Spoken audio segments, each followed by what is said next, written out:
Hello, everyone. How is it going today? Today, we have with us Drew, founder and CEO at Digital Drew SEM.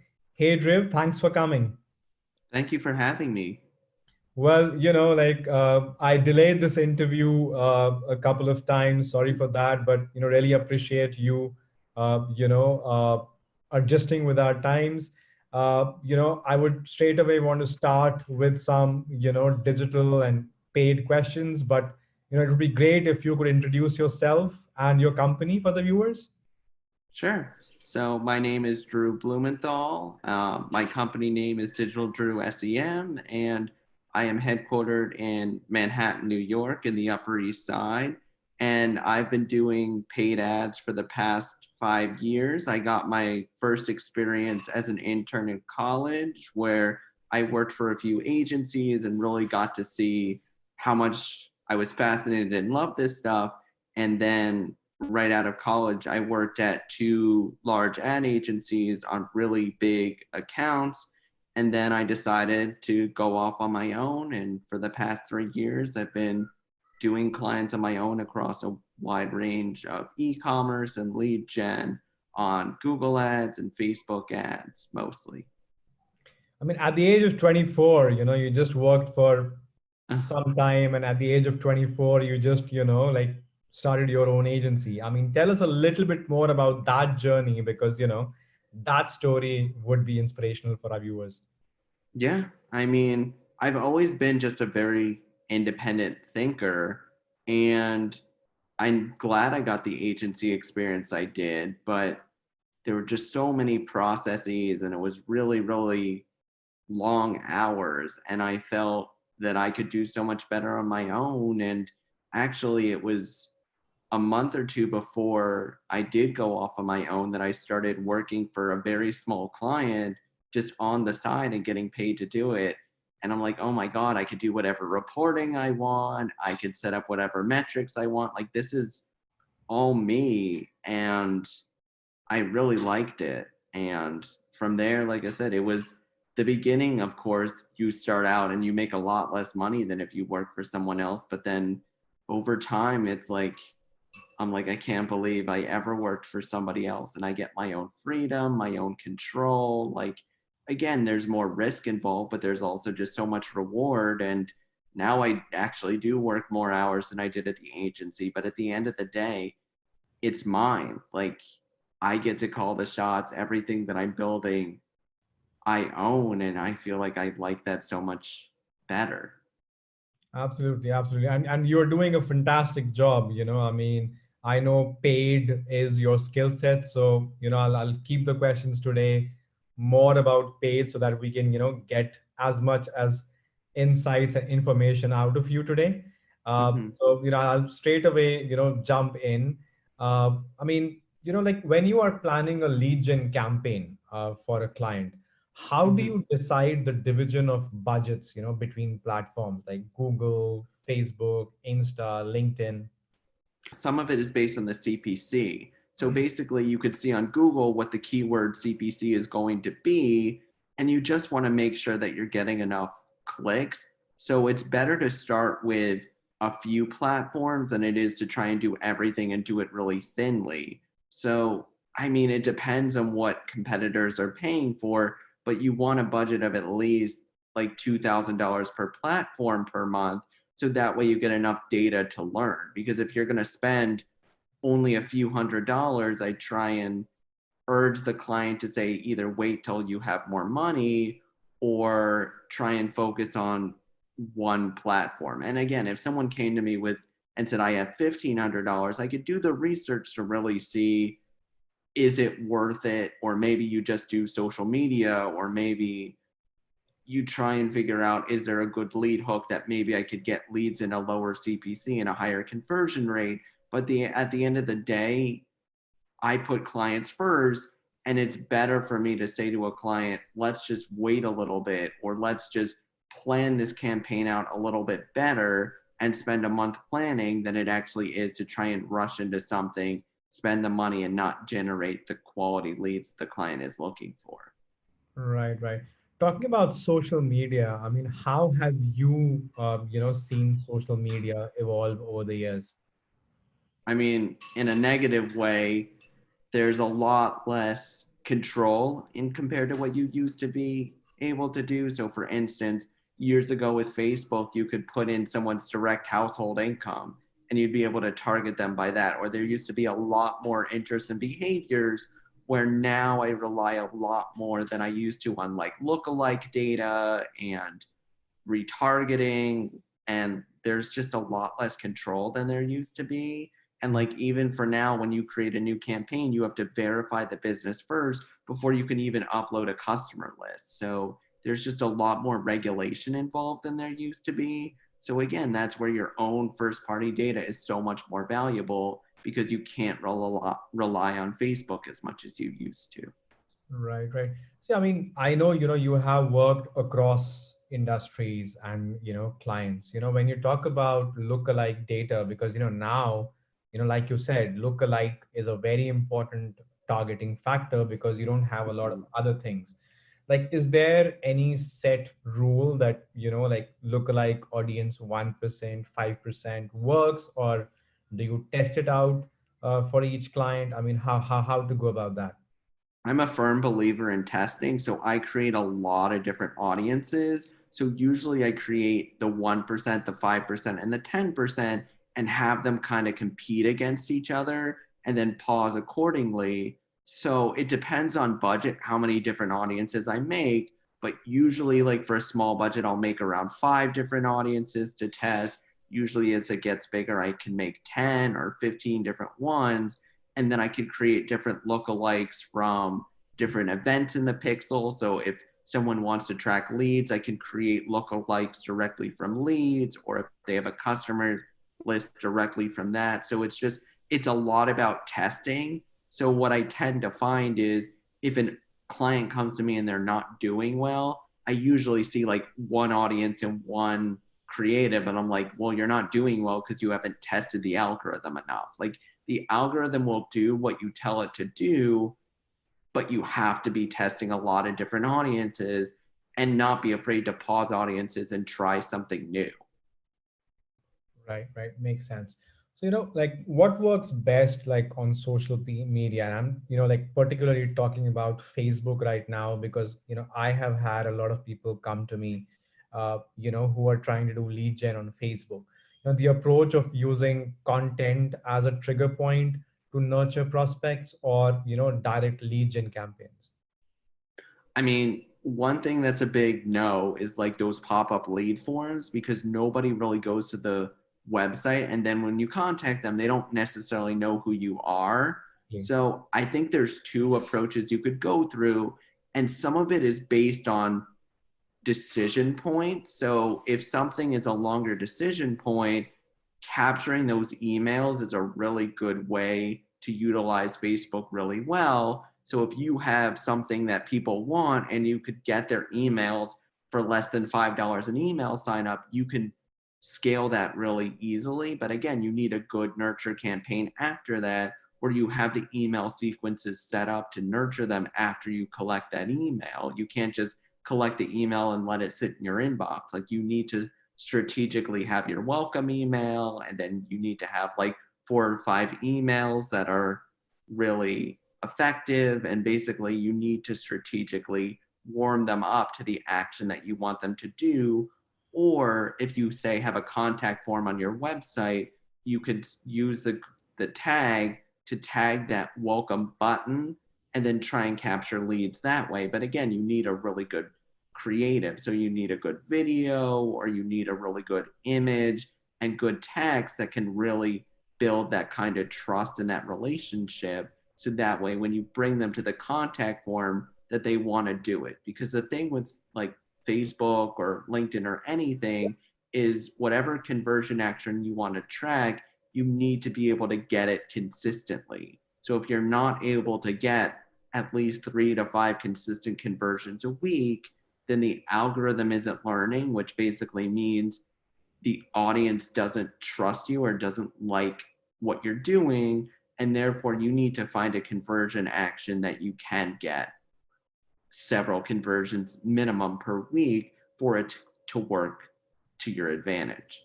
Right, right. I mean, how do you track the performance of your social campaigns? I mean, how does one set the right benchmarks? Like you said, for conversions, at least 7 conversions a month. So how do you go about tracking the entire performance? Well, if it's lead generation, that's when you track how many leads you're getting. But then again, you need to make sure that the client is following up with these leads, and you need to be asking them, okay, how are these leads doing? Are they good leads? Are they bad leads? What else can they possibly tell you? So that way you know and have that relationship, so that way you can make adjustments accordingly, because the algorithm with lead generation doesn't necessarily know after that conversion is met, like what's going on past that. So again, you need to have that strategic call follow up or that email follow up, and you need to follow up more than once. So the worst thing that can happen is you set up a lead generation campaign, you generate a bunch of leads, and then you ask, well, what is your follow up in? And the client says, I don't know. I follow up with them once and leave a message, and that's it. That client isn't going to last. Like, you need to have clients that, and you could be a part of that follow up process too. But even for me, like when I have a lead, I put the lead in my CRM and I schedule those follow ups until I get that hard no. So if the client says, oh, follow up with me in 2 days, I have it scheduled in my CRM to follow up with that client in 2 days and send them a message to hear back from them. And if you don't have clients that in lead generation that are doing that and have that processes, you need to have a conversation with them and say, hey, I'm willing to build this for you, or you need to build it yourself and have this process. Because if they don't have a process of following up, they're just going to get a bunch of leads, and it's not your fault, but they're just not going to be a sustainable client. Right, right, absolutely. What are your thoughts on the statement, organic social has died? I don't think it's died. Like, even with Facebook organic, I still see clients do really well. It's a more competitive space, but you need to provide quality. So for instance, like Gary Vaynerchuk is the king of organic content, and he gets thousands and thousands of views because he knows how to make the algorithm work to his advantage. Like, if you're going to put out garbage that took you 2 seconds to write, and like some stock image that you put out there, you're going to say organic is dead because you're not getting engagement with it. Like, it does take a skilled person and it does take time to build out quality content. But if you could build out quality content that your followers will engage with, then you can make organic work for you. Like, again, paid works better with organic, but you can get a lot of reach and a lot of engagement if you can put out content that people like and engage with and comment on. And that's the key to doing really well with organic. So I don't think organic is dead. And this is coming from someone who's a majority paid. Right, right, absolutely.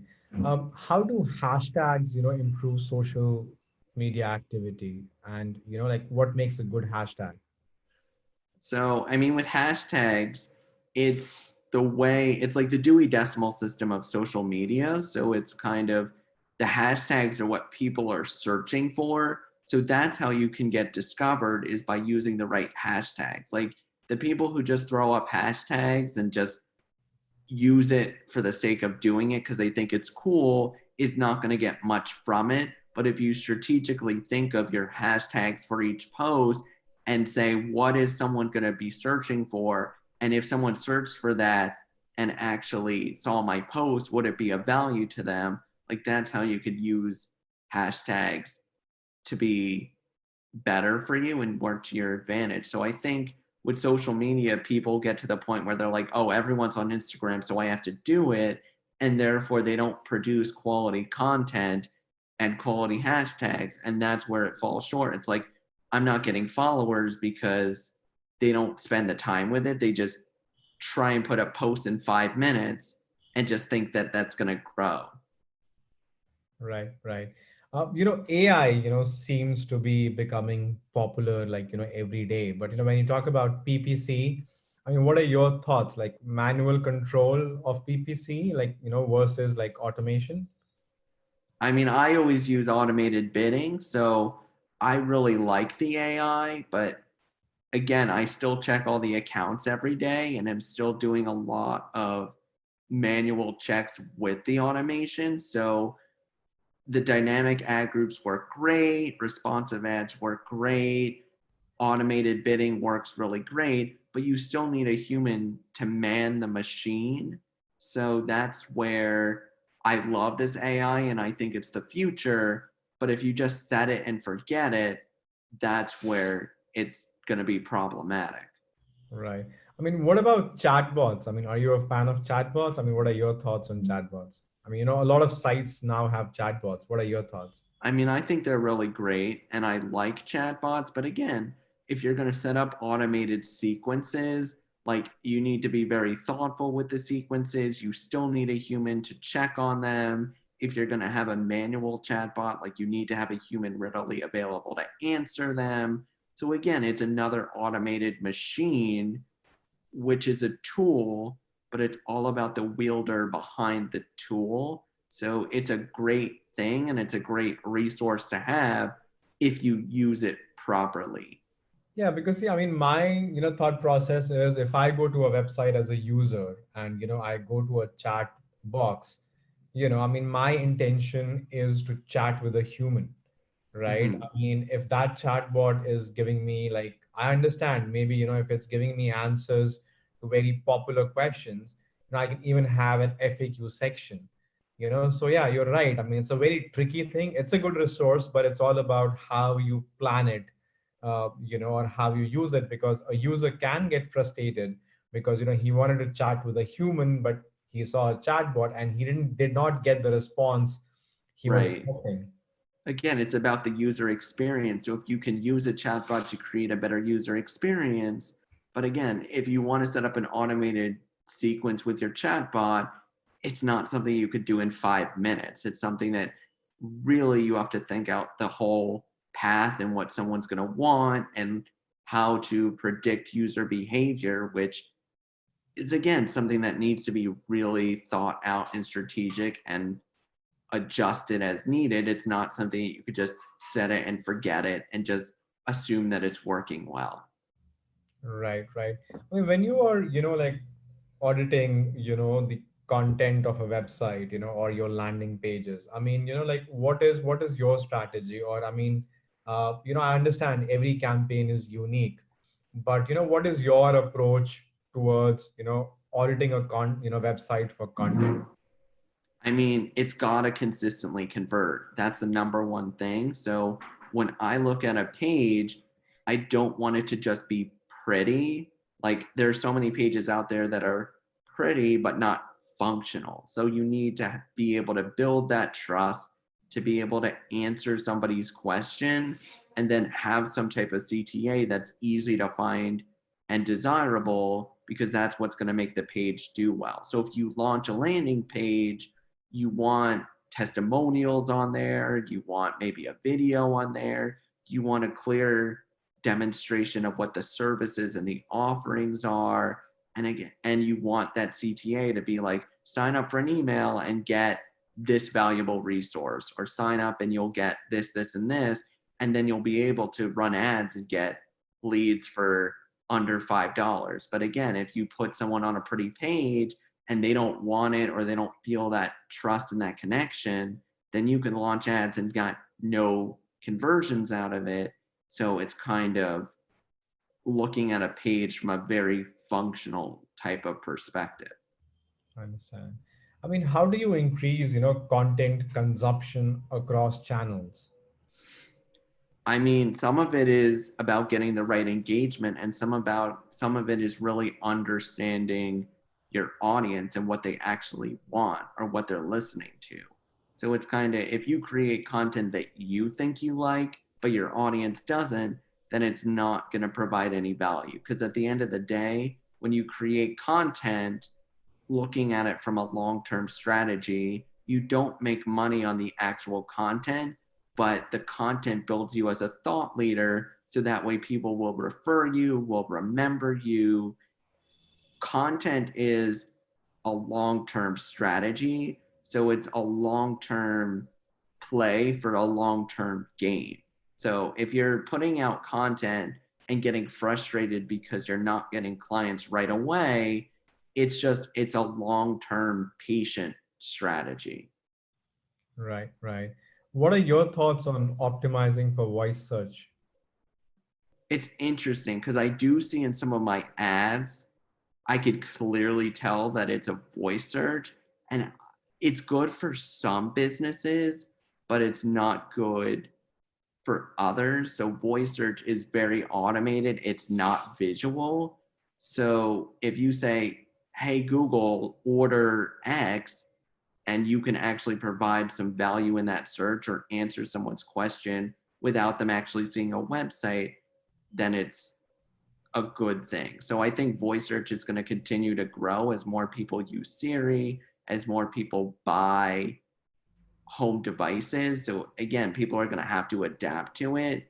But I think that more people are still going to be manually typing things in and more manually looking things up on search engines. But again, it's so new that it's like if you get into voice search now and utilize it, like you're going to be the pioneer for it. Right, right. Well, Drew, I know we have a hard stop, so I'll just like ask my last question, like before you go, like any special, tip you would like to give our audience, they can like directly implement and get benefits from.